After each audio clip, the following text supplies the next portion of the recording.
Waalaikumsalam warahmatullahi taala wabarakatuh.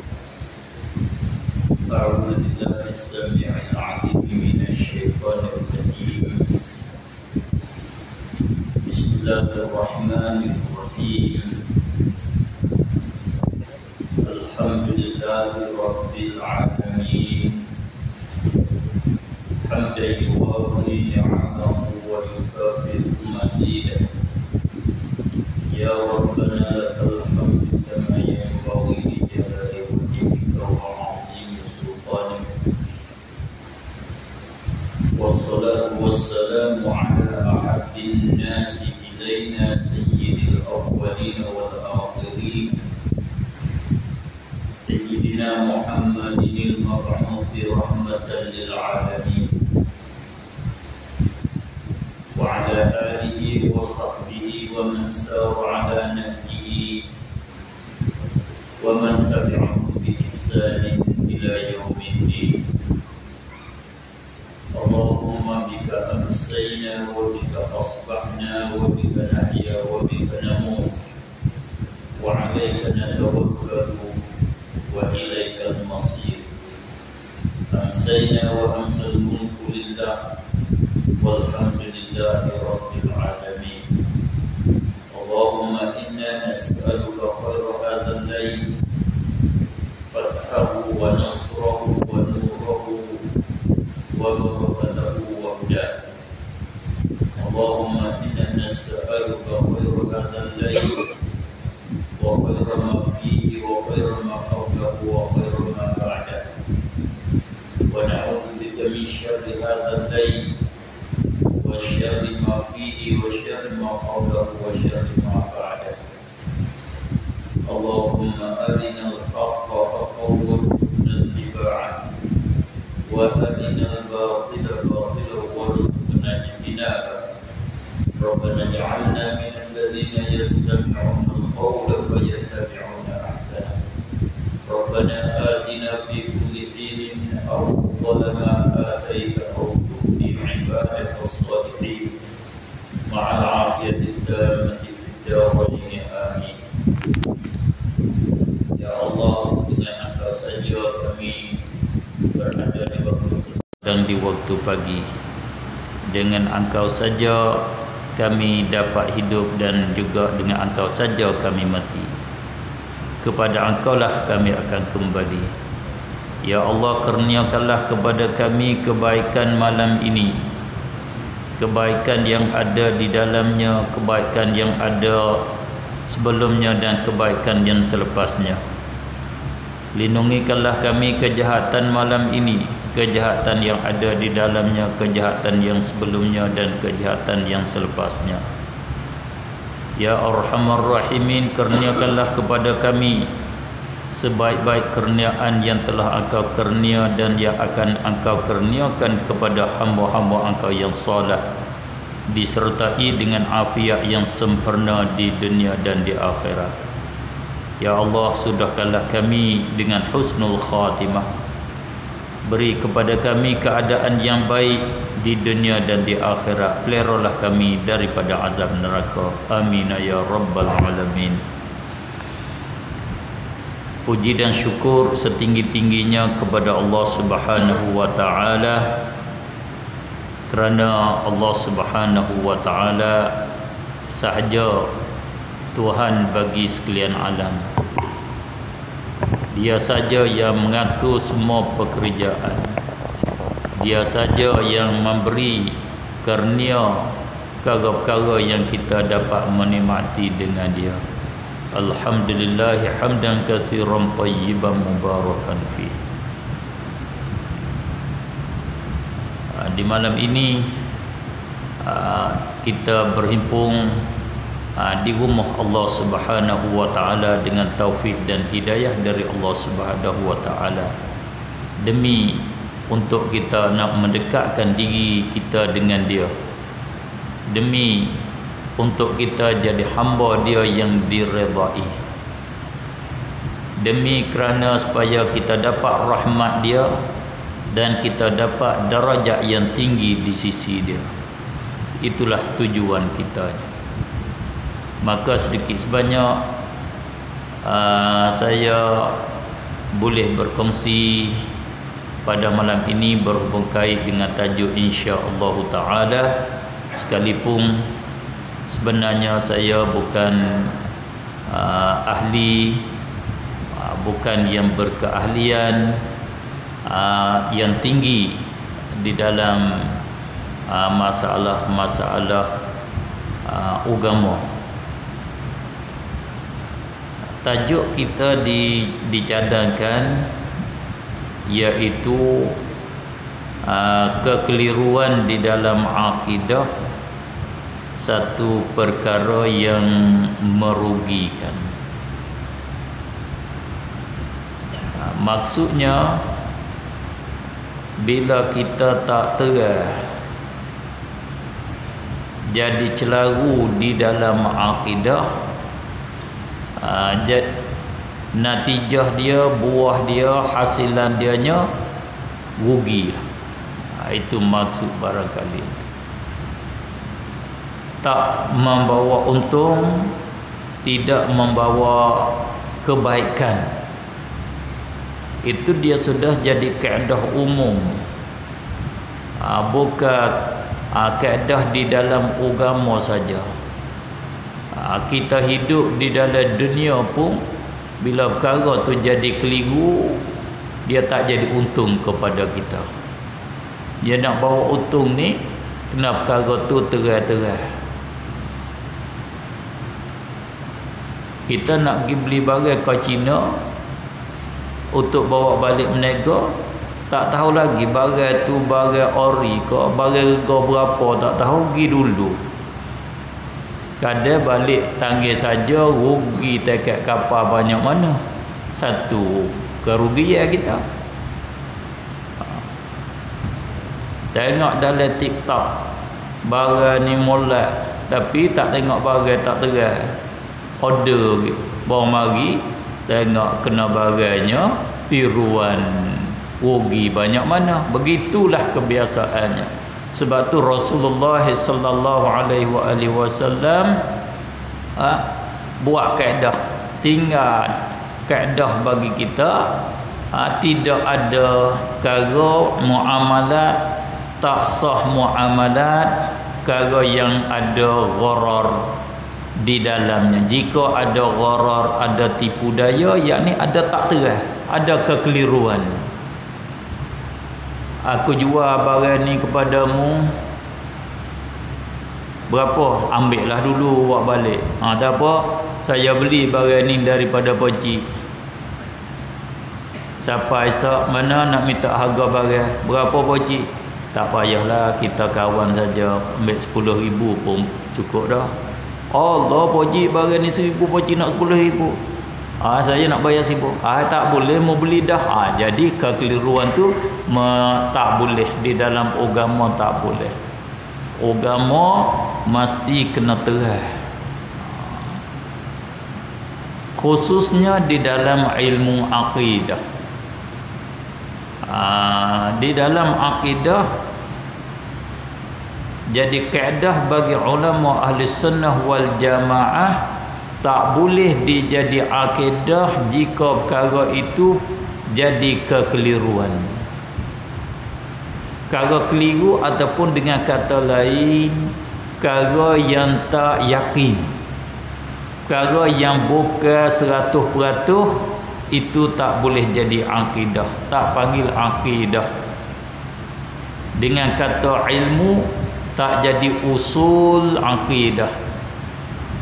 Dia panggil, kalau tajuk akidah juga dia panggil furu'ul akidah. Jadi hak furu' saja. Kalau tak siapa 100%. Oleh kerana demikianlah, akidah kita ialah perkara yang sabit dengan dalil qat'i. Perkara yang sabit dengan dalil yang putus, yang bahasa yakin. Dalil zanni tidak boleh dijadikan dalil di dalam akidah. Oleh kerana demikian juga, hadis-hadis yang tak sampai kepada yakin, iaitu dipanggil di dalam istilah ilmu hadis, dia panggil hadis ahad. Tidak boleh dibuat berhujah dengan dia, buat berdalil dengan dia di dalam bab usul akidah. Hadis-hadis ahad yang disebut di dalam kitab-kitab akidah kita ahli sunnah wal jamaah, dijadikan sebagai akidah ahli sunnah wal jamaah, bukan bina semata-mata di atas hadis ahad itu. Bahkan dihimpun, dikapuh, disertai dengan hadis ahad itu dengan qarinah-qarinah dan dengan dalil-dalil yang lain yang menaikkan martabat hadis ahad itu kepada yakin. Bila sebut begitu, saya rasa berat sikitlah di atas kita. Rasa ringan ke berat tu? Saya rasa berat. Saya nak sebut sendiri pun rasa berat dah. Orang yang bawa tak tahu lah. Mana sebagai itu, sebagai buat gambaran supaya kita gambar perkara di dalam agama. Itu jadi satu kekeliruan. Orang-orang yang bukan ahli sunnah yang buat keliru di dalam akidah. Dia kata orang ahli sunnah tolak hadis ahad, tak boleh berpegang dengan hadis ahad di dalam akidah. Itu satu kekeliruan. Sedangkan kita ahli sunnah bukan tolak putus. Ada tafsil dia, ada huraian dia, ada andaian dia, jika dia. Sebab tu para jemaah yang dirahmati oleh Allah Subhanahu wa taala, ilmu adalah satu perkara yang sangat penting. Ilmu agama perkara yang sangat penting. Kita belajar dengan secara betul daripada ulama Ahlus Sunnah wal Jamaah sangat-sangat penting. Kalau tidak, kita masih duduk di dalam kekeliruan. Kita kembali kepada tajuk kita, kekeliruan akidah satu perkara yang jadi satu kerugian. Memang itu tidak ditolak, tidak dinafi oleh siapa-siapa pun. Tetapi yang sangat penting bagi kita, ataupun sebahagian setengah daripada perkara yang penting bagi kita je, kita kena tahu sebab apakah jadi berlakunya kekeliruan, kekacauan di dalam akidah dan lain-lain daripada masalah-masalah agama. Itu salah satu daripada perkara yang penting. Patut kita sebagai orang yang beriman, kita kena tahu empat perkara yang sebagai jadi tanda kata kita bahawa agama tu betul, agama kita betul. Satu,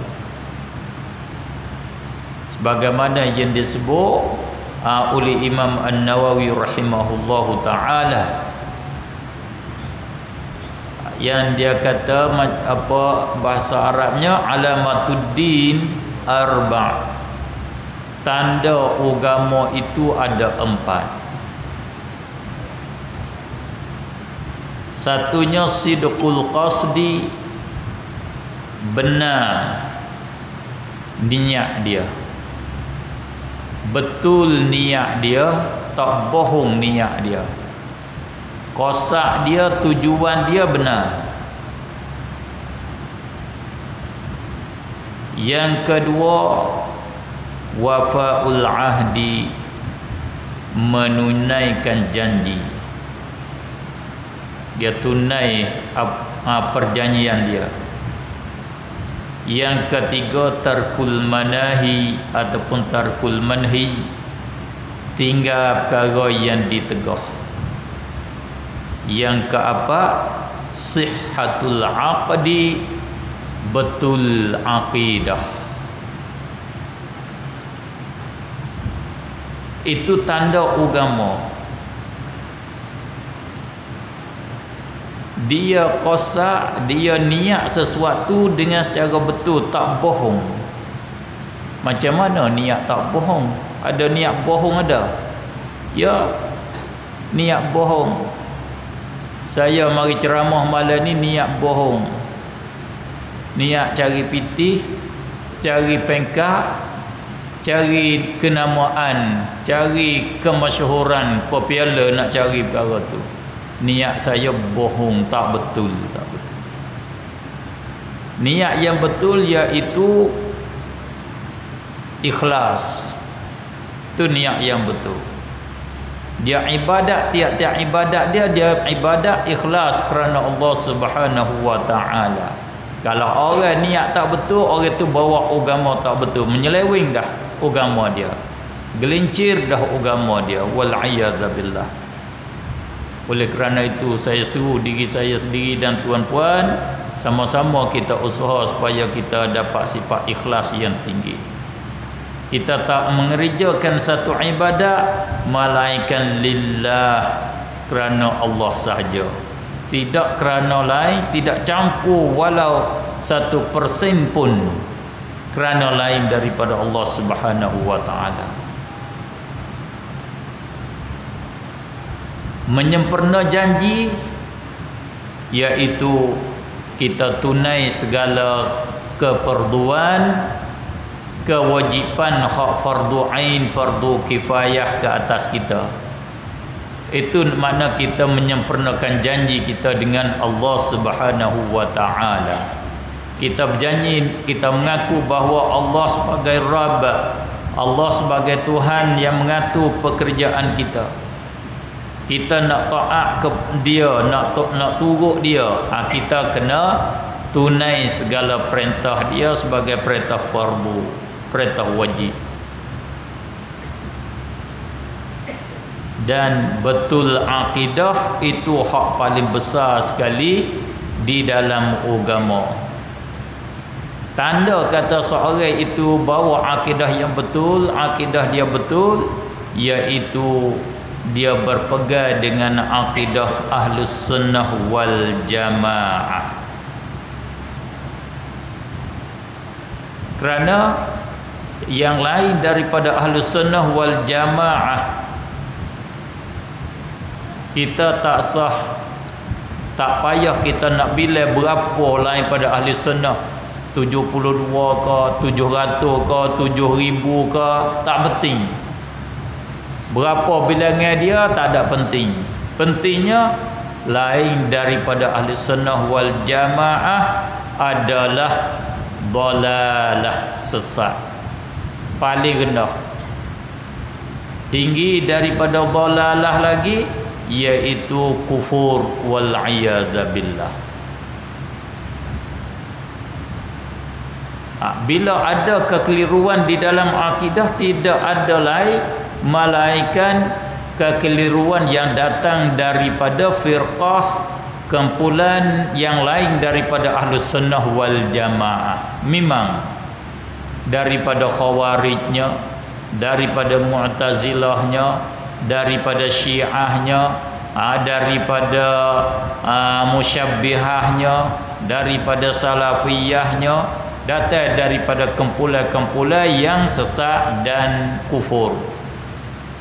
Wal iyadza billah. Maka yang ruginya apa?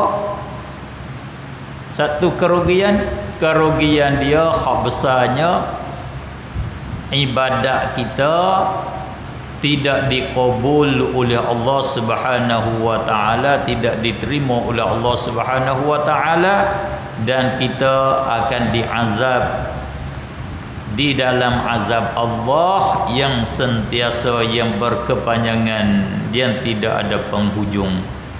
Wal iyadza billah.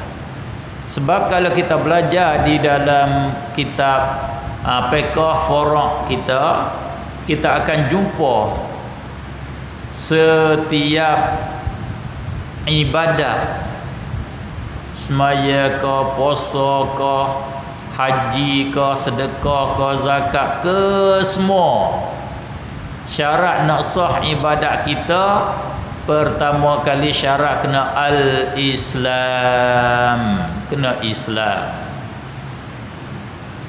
Bila rusak akidah, maka dia keluar daripada Islam.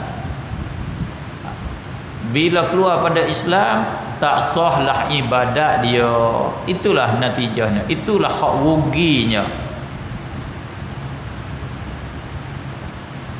Ibadat ahli bid'ah, ibadat orang yang rusak akidah, Allah tak terima.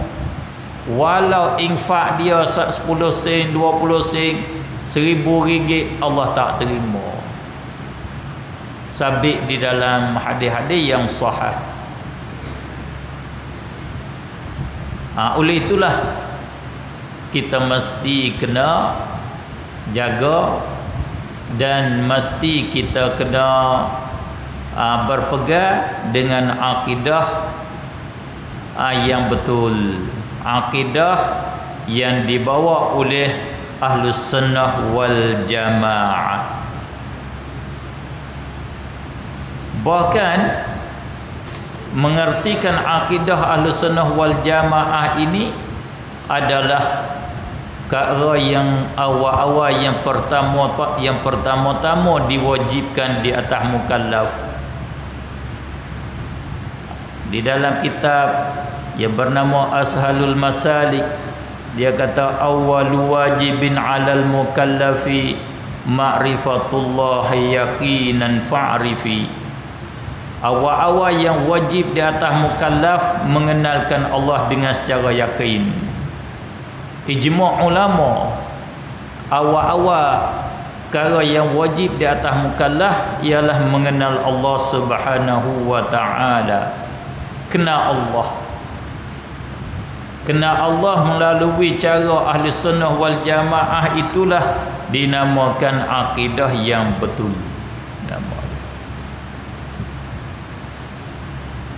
Imam Ibn Khafif rahimahullahu ta'ala wa nafa'ana bih, seorang daripada anak murid yang besar bagi Imam Abdul Hasan Al-Asy'ari, Muhammad bin Khafif, masyhur dengan Ibn Khafif. Yang Imam Abdul Hasan Asy'ari ketika dia meninggal dunia, kepala Ibu Abdul Hasan Asy'ari di atas riba bagi Imam Ibn Khafif, anak murid dia yang akhir, anak murid dia yang besar. Di dalam dia tulis satu akidah, dipanggil akidah Ibn Khafif. Selepas daripada muqaddimah penduluan, dia kata hadza mu'taqadi, ini adalah i'tiqad aku, wa mu'taqadul a'immah, dan akidah-akidah imam-imam yang sebelum daripada aku. Dia kata amma ba'da, adapun selepas daripada itu, fa innal aqil, sesungguhnya orang yang cerdik, orang yang berakal, orang yang cerdik, man sahhaha i'tiqadah, tu orang yang cerdik, mereka yang usaha supaya akidah dia tu sahih, akidah dia betul, dia memperbetulkan akidah dia. Uddatan, kerana buat persediaan liliqa'i rabbih, untuk nak berjumpa dengan Tuhannya. Kita nak jumpa dengan Tuhan, orang cerdik dia kena betul akidah. Kalau pergi jumpa dengan Allah dengan bawa akidah yang sesat, akidah yang kufur, orang ni rugi yang sangat, rugi sangat-sangat, mana sangat-sangat rugi. Itu sifat orang cerdik. Pertama kali kena betul akidah. Nombor dua, Imam Ibn Khafif kata wa akhlasa niyyatahu, dan dia mengikhlas akan niatnya. Dia niat ibadat dia dengan ikhlas.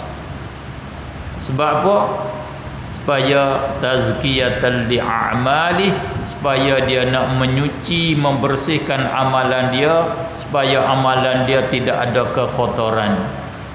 Amalan yang ada kotor tidak diterima oleh Allah Subhanahu wa taala. Banding kita hantar makanan, kita buka kedai makanan, kita hantar makanan hak orang order kita, orang hak order tu dia tak terima kalau kita hantar makanan kotor-kotor, campur.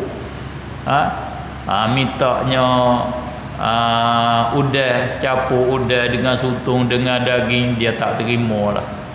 Lebih lagi kotor pula. Cara nak membersih amalan tak dapat, tidak kena ikhlas dengan niat. Itulah perkara yang penting dan perkara yang dipilih oleh orang yang cerdik, orang yang berakal. Bahasa ulama, orang cerdik, orang pandai berkira, pandai ada dia bagi apa cara matematik dia untuk akhirat dia, dia panggil orang al-aqil, nama dia, orang yang berakal, orang bijak guna akal, orang yang cerdik.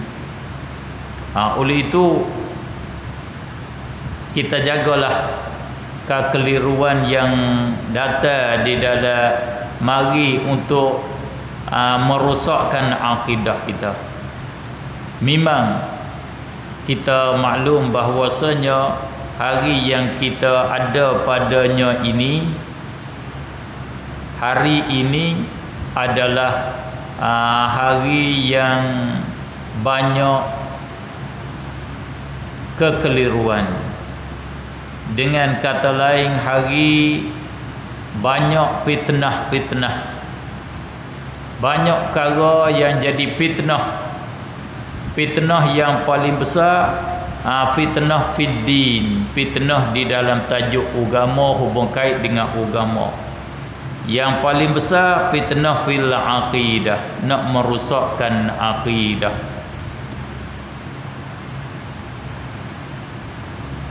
Di saat kita sekarang, fitnah yang berlaku di tepi-tepi kita ataupun di dalam rumah kita adalah fitnah akidah musyabbihah, akidah mujassimah.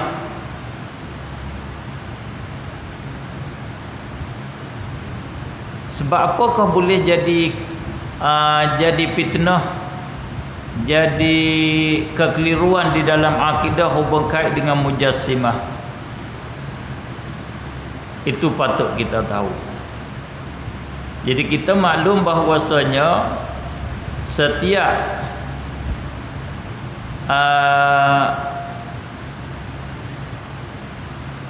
ilmu, setiap pegangan ataupun buah-buah yang dipakai, yang diguna oleh firqah-firqah yang tertentu adalah hasilan daripada kaedah-kaedah, hasilan daripada dalil-dalil yang berpegang oleh firqah masing-masing. Itulah yang sebab bagi jadi kekeliruan.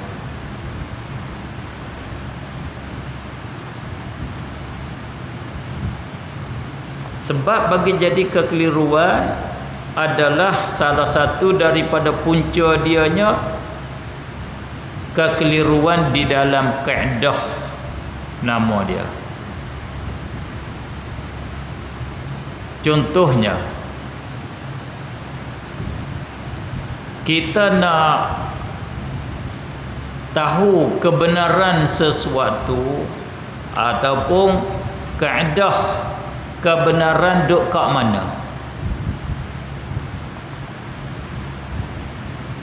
Perkara yang tidak sabit dengan secara terus terang di dalam kitab Allah, perkara yang tak sabit dengan secara terus terang di dalam hadis-hadis Rasulullah sallallahu alaihi wasallam, kita nak pasti kebenaran dia, kita nak pastikan betul dia tu, kita nak tahu kat mana. Kat situ, tu nama dia tu kaedah. Kekeliruan kat situlah, ataupun tersalahnya, tersilapnya dari kaedah tu lah. Ahli sunnah ada kaedah dia, Mu'tazilah ada kaedah dia, Syiah ada kaedah dia. Dari kaedah-kaedah tersebut hasillah buah. Buah itulah jadi pegangan, jadi hukum di dalam firqah masing-masing. Contohnya orang Syiah, satu daripada kaedah dia berpegang dengan pendapat Ahlul Bait. Sama ada pendapat Ahlul Bait itu bertentangan tak bertentangan dengan Al-Quran, hadis, itu tak penting. Bila pendapat Ahlul Bait, itulah satu perkara yang hak, satu perkara kebenaran di sisi mereka. Maka kaedah itu di sisi kita Ahlus Sunnah wal Jamaah tak jadi kaedah. Kerana Ahlul Bait di sisi kita tidak maksum, tidak terpelihara daripada salah dan silap. Tak dapat tidak pendapat Ahlul Bait kena bentang, kena tunjuk, kena dijadikan Al-Quran dan hadis Nabi sebagai hakim. Kena bentang pada Al-Quran, bentang pada hadis. Bila hadis Quran jadi hakim buat putusan kata betul-betul lah. Bukan betul dia itu kerana dia Ahlul Bait, kerana pendapat Ahlul Bait, betul dia kerana tak betul ataupun sama dengan Al-Quran dan Al-Hadis. Itu kita Ahli Sunnah wal Jamaah.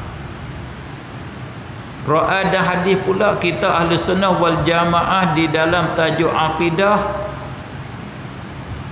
khususnya dan lain daripada akidah pun sama, dibahagi kepada dua bahagian. Sebagaimana Allah membahagikan di dalam Al-Quran, iaitu sebahagian daripadanya dipanggil ayat muhkamat, bahagian yang kedua dipanggil ayat mutasyabihat. Huwallazi anzala 'alaikal kitaba minhu ayatun muhkamatun hunna ummul kitab wa ukharu mutasyabihat. Ayat-ayat Allah dibahagi kepada dua, muhkamat dan mutasyabihat. Firqah yang sesat dia ikut mutasyabihat.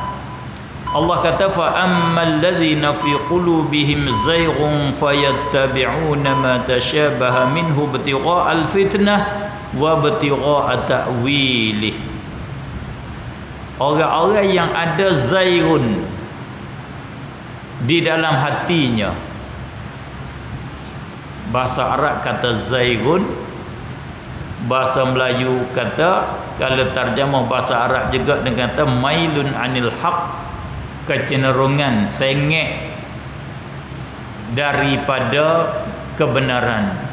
Kebenaran duk di degree 90, dia pergi kepada degree 80 ataupun 100. Dia tak tuju kepada degree hak 90. Itu dia panggil zaigun. Orang yang ada dalam hati dia tak mau kepada kebenaran. Orang ni fayattabi'una ma tashabaha minhu, dia ikut ayat mutasyabihat. Oleh itu bila kita tengok firqah yang ikut ayat mutasyabihat, memang itu orang yang Allah telah hukum dengan kesesatannya. Allah kata zaigun, orang yang cenderung daripada kebenaran. Tuan guru saya dia kata almarhum pada terjemah zaigun dengan kata bahasa Melayu, dia kata serai. Faham serai? Tak faham. Serai. Kerana ambil bahasa Arab tu zaigun, zairin, serai. Serai, zaig.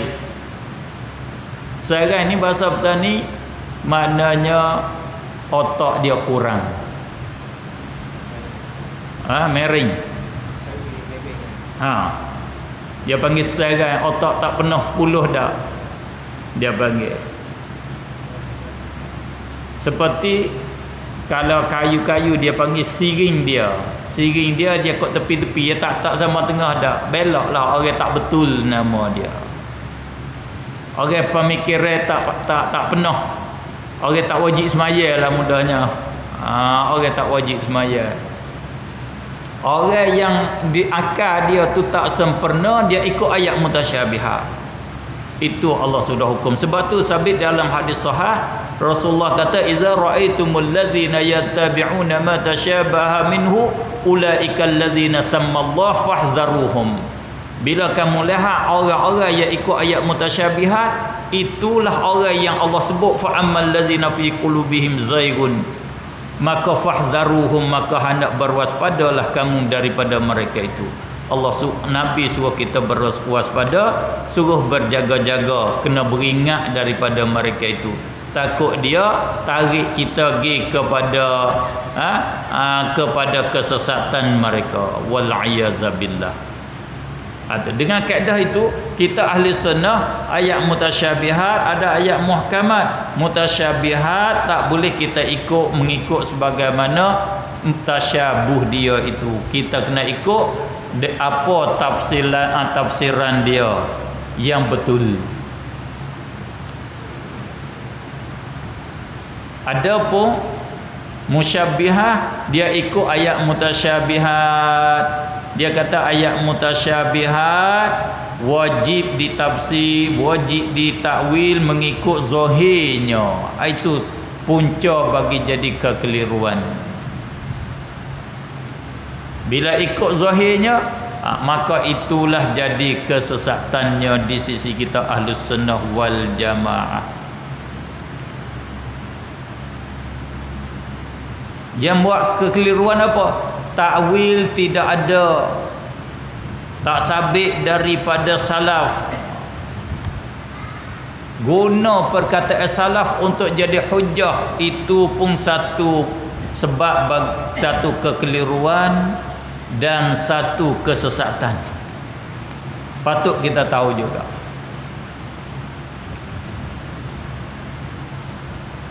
Tidak ada kaedah di dalam Ahlus Sunnah wal Jamaah kata satu daripada kebenaran ialah pendapat orang salaf.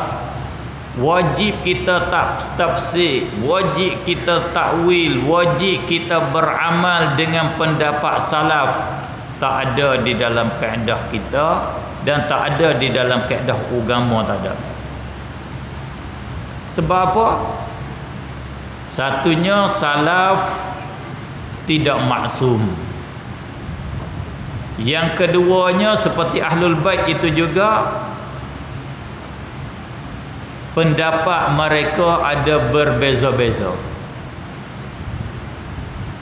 ada bertetangan, tak sama pandangan, tak sama pendapat.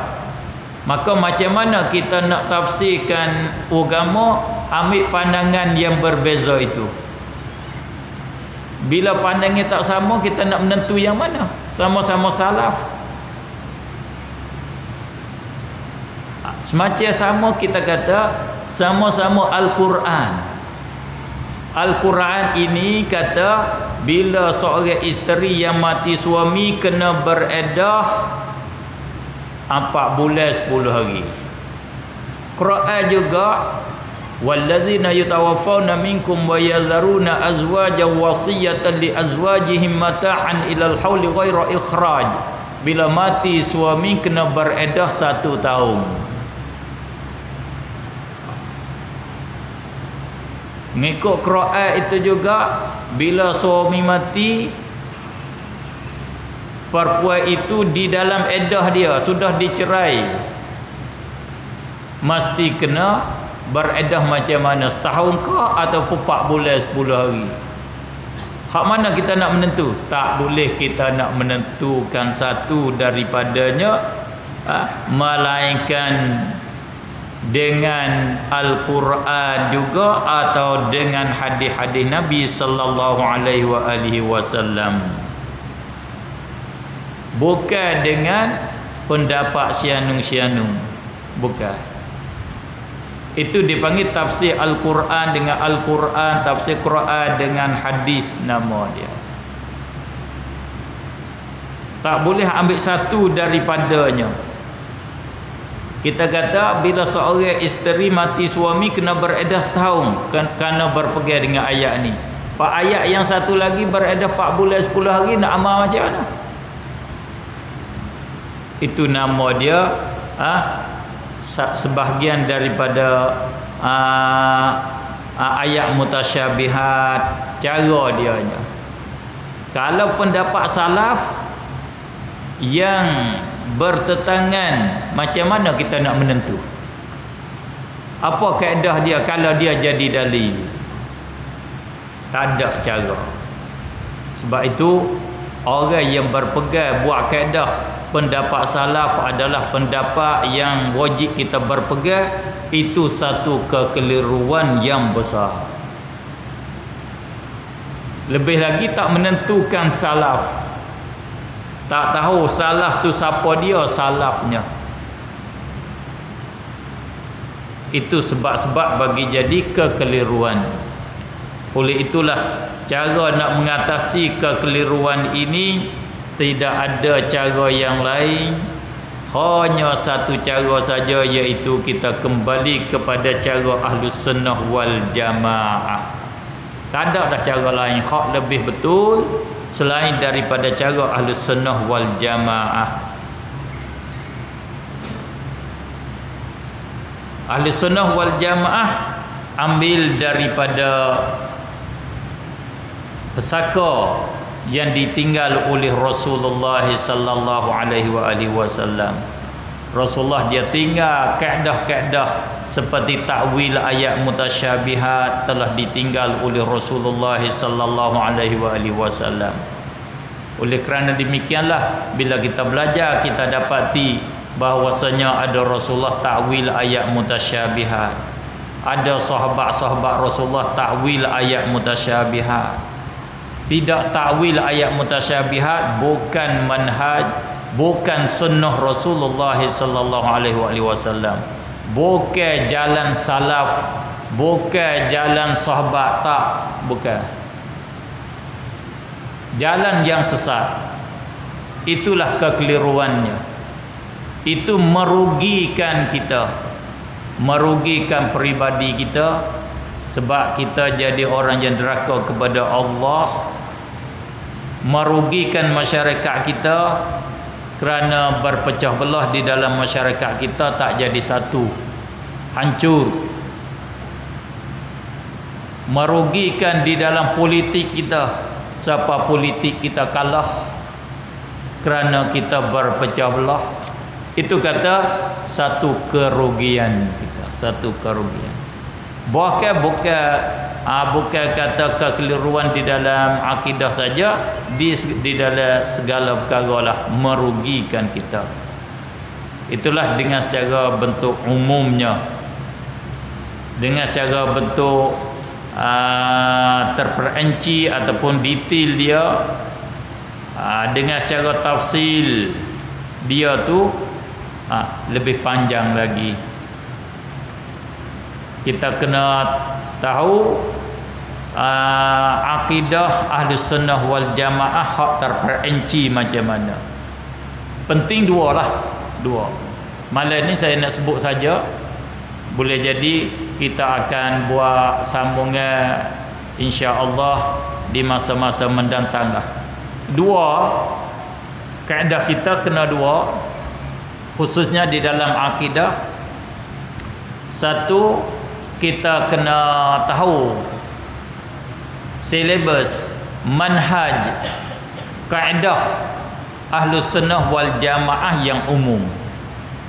Di dalam akidah, kaedah Ahli Sunnah secara bentuk umum macam mana, manhaj Ahli Sunnah, cara dia nak petik akidah, cara dia nak ambil perkara ni jadi akidah. Akidah ni wajib beriktikad, akidah ni wajib dinafi. Apa kaedah dia, dia berpegang mana kaedah dia secara umum. Satu, supaya kita terang. Yang kedua, akidah Ahli Sunnah dengan secara tafsil, dengan secara satu yang sebagai buah bagi manhaj tadi. Seperti Ibnu Khafif kata, hadza mu'taqadi wa mu'taqadul a'immah. Ini ialah akidah aku dan akidah imam-imam yang sebelum daripada aku, daripada Ahlus Sunnah wal Jamaah. Dia sebut satunya Allah, wahid Allah, Allah itu dia panggil detail dia. Kita tahu hak detail Ahli Sunnah macam mana.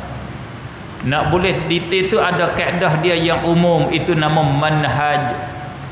Boleh jadi saya sebut betul tak tahulah, boleh panggil silabus, manhaj. Boleh kata juga kalau tak faham juga panggil kaedah bagi Ahli Sunnah di dalam menentukan akidah. Seperti kaedah Ahli Sunnah di dalam menentukan wajib sesuatu, sunat sesuatu, haram sesuatu, makruh sesuatu, dan harus bagi sesuatu. Ada kaedah dia. Ahli sunnah ada kaedah dia, firqah yang sesat ada kaedah dia. Berbeza kaedah itulah puncanya berbezanya pandangan. Wallahu alam. Sekadar itu saja yang saya boleh berkongsi pada malam ini,